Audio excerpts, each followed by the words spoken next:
আসসালামু আলাইকুম, ওয়েলকাম করছি রানাউটে এবং সেই সাথে অন্যান্য ধরনের যারা আছেন তাদেরকে মন থেকে অভিনন্দন জানাচ্ছি। আসলে ইন্ডিয়া প্রথম টেস্টে হারার পর ইংল্যান্ডের সাথে আমার মনে হয় ইন্ডিয়ার সবথেকে বেশি খারাপ লাগার যদি কোনো পার্সন থাকে, মানে হারটা মেনে নিতে পারতেছে না, সেটা হচ্ছে গৌতম গম্ভীর। কারণ গৌতম গম্ভীর ইতিমধ্যেই তার বিভিন্ন কাজের জন্য প্রশ্নবিদ্ধ হয়ে গেছে।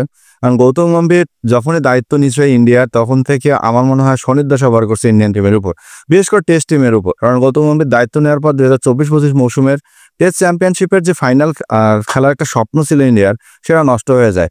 প্রথমে নিউজিল্যান্ডের সাথে একটা হারের স্বাদ নিতে হয়, ঘরের মাটিতে হোয়াইট ওয়াশ, এরপর অস্ট্রেলিয়ার সাথে গিয়ে হোয়াইট ওয়াশের স্বাদ নিতে হয়। সব মিলায় গৌতম গম্ভীরের কোচিং প্যানেলে আমার মনে হয় লাল বলের ক্রিকেটে ইন্ডিয়া টোটালি ব্যর্থ। সেইখানটায় ইংল্যান্ডে যখন গেল 2025-26 মৌসুমে বা 2025-27 মৌসুমের যে টেস্ট চ্যাম্পিয়নশিপ খেলা আছে, সেই খেলাটাতে যখন ইন্ডিয়া চাচ্ছে যে তারা ঘুরে দাঁড়াবে, টেস্ট চ্যাম্পিয়নশিপে জেতার জন্য তারা আপ্রাণ চেষ্টা করবে, সেখানে প্রথম দিকেই ব্যর্থ, প্রথম ম্যাচেই তারা ব্যর্থ এবং সেই ব্যর্থতার দায় টোটালি গৌতম গম্ভীরের ঘাড়ে গিয়ে পড়ছে। So Gautam Gambhir press conference, সেখানে তিনি ক্রিকইনফোতে দেওয়া সাক্ষাৎকারে একটা কথা বলছে যে স্পষ্টভাবে যে আমরা জয় ছাড়া দ্বিতীয় ম্যাচে কিছু ভাবছি না। প্রথম ম্যাচের একাদশ থেকে তিনি 4জন ক্রিকেটারকে বাদ দিয়ে দিবে, কারণ 4জন ক্রিকেটারের পারফরমেন্সে তিনি খুশি না। প্রথমত তিনি নাইরের কথা বলছে, তার পারফরমেন্সে খুশি না। এরপরে তিনি শার্দুল ঠাকুরের বোলিংয়ের কথা বলছে, সেখানে খুশি না। তিনি যে বোলার দুজন আছে তাদের বোলিংও খুশি না। সো এইভাবে 4টা খেলোয়াড় যারা খেলছে তাদের খেলোয়াড়ের খেলাটাই তার পছন্দ হয়নি। তারা স্পটলাইটে আসার যে সুযোগ ছিল সেটা তারা আসতে পারে নাই। এই কারণে পরের যে 4জন এখনো স্কোয়াডে আছে, যেমন আশিদীপ সিং আছে, কুলদীপ যাদব আছে, সো এই প্লেয়ারগুলোকে সুযোগ দেওয়ার জন্য তিনি পক্ষে আছে এবং এই খেলোয়াড়গুলোকে তিনি সুযোগ দিতে চান। সেখানটায় ইন্ডিয়ান যারা বিশেষজ্ঞ আছে, যেমন গাভাস্কার বলেন, আকাশ চোপড়া বলেন, তাদেরও অনেক বক্তৃতা শুনলাম, অনেক আর্টিকেল পড়লাম। আসলে এইখানে যে ইন্ডিয়ার টেস্টের হারটা শুধুমাত্র বোলিং ডিপার্টমেন্টের উপরই পরস্ত, যেখানে গৌতম গম্ভীরের সাথে কালকে একটা সাংবাদিক প্রশ্ন করছিল যে আপনারা কি চাইলে ইংল্যান্ডের সাথে এই ম্যাচটা ড্র করতে পারতেন না?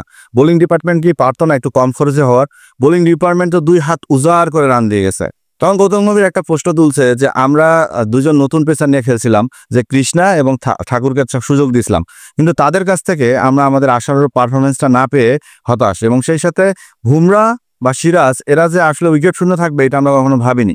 তাহলে হয়তো 371 রানের মতো রান শেষ করা, এটা আসলে চারটিখানি কথা না ইন্ডিয়ান বোলিং লাইন আপের উপর বেস করে। কারণ এত বড় শক্তিশালী বোলিং লাইন আপ যারা বিশ্বের 1, 2, 3-এর মধ্যে থাকে, সেই বোলিং লাইন আপকে টেক্কা দিয়ে 371 রান চেস করা, এটা যে কোনো দলের জন্যই আসলে কষ্টকর। সেখানে গৌতম গম্ভীর আবারও বলছে যে দ্বিতীয় ম্যাচকে একটা সুন্দর একটা পরিকল্পনা নিয়ে নামবো, যেখানটায় একাদশ সিলেকশন থেকে শুরু করে টিম সিলেকশন সম্পূর্ণটাই থাকবে নিখুঁত এবং নির্ভুল, এবং আমরা আমাদের সর্বোচ্চ দিয়ে চেষ্টা করব।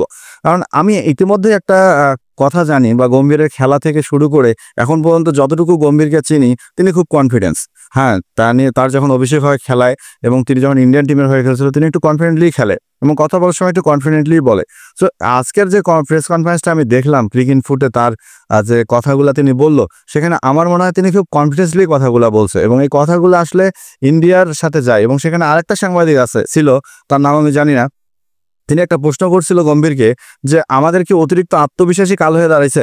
গম্ভীর সেটাও স্বীকার করে নিচ্ছে যে আমরা এতগুলা রান করার পর সেই রানগুলোকে যখন চেস করতে ইংল্যান্ডের ব্যাটাররা চাচ্ছিল, তখন আমাদের বোলাররা হয়তো ভেবে নিয়েছিল যে এতগুলো রান চেস করা আসলে টেস্ট ক্রিকেটে পঞ্চম দিনে গিয়ে সম্ভব না। কিন্তু সেই অসম্ভবকে যখন ইংল্যান্ড সম্ভব করে দিল, তখন আমাদের হাতে আর কিছু করার ছিল না, হারটাই আমাদের মেনে নিতে হয়েছে। তো আমরা যে ভুলটা করছি, এই ভুলটা আর করতে চাই না। সব ভুল শেষ করে আমরা চাই নতুনভাবে শুরু করতে এবং দ্বিতীয় টেস্টে নতুন করতে চাই, এবং সেই নতুনত্বের আহ্বান যেন আমাদের সুন্দর হয়, আমরা সেটাই চাই। আমরা পিছিয়ে ফিরে তাকাতে চাই না, যা হবার হয়ে গেছে সেটাকে চাইলেও আর ফিরতে চাই না। সো গম্ভীরের এই কথাগুলো শুনে খুবই ভালো লাগছে। আমিও চাই ইন্ডিয়া দ্বিতীয় টেস্টে জয় নিয়ে ফেরুক। সো আপনারা কি চান অবশ্যই কমেন্টে জানাবেন এবং চ্যানেলটিকে সাবস্ক্রাইব করতে ভুলবেন না।